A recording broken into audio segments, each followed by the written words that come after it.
Ito po ang inyong abang lingkod, Congressman Manik Manaog from the Lakas Tama Party at your self-service. Ay siya, ay hindi rin lang naman pinatutupad ng COMELEC yung mga rules and regulations nila diyan sa campaign. Aba, ay di ako'y makikisabay na sa mga senador at mga iba pa diyan sa kanilang early campaigning.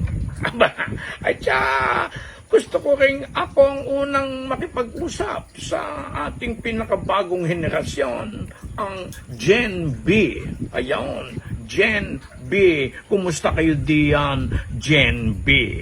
Siya, ang unang gusto kong talakayin ay tungkol dito sa madalas ibulong sa akin ni General Luna.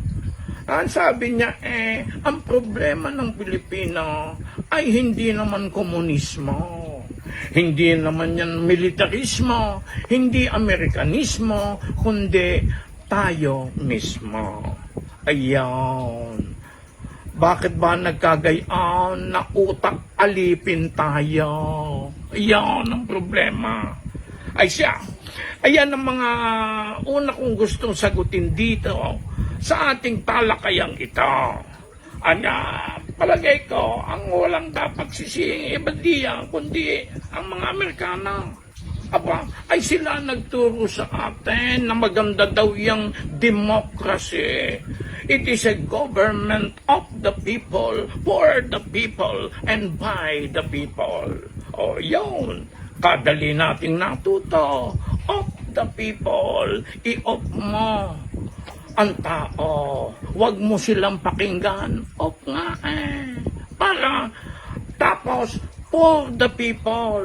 For the people. O gawin mo silang mahirap. Dapat hindi sila yumaman. Lagi silang mahirap para madaling to buy the people.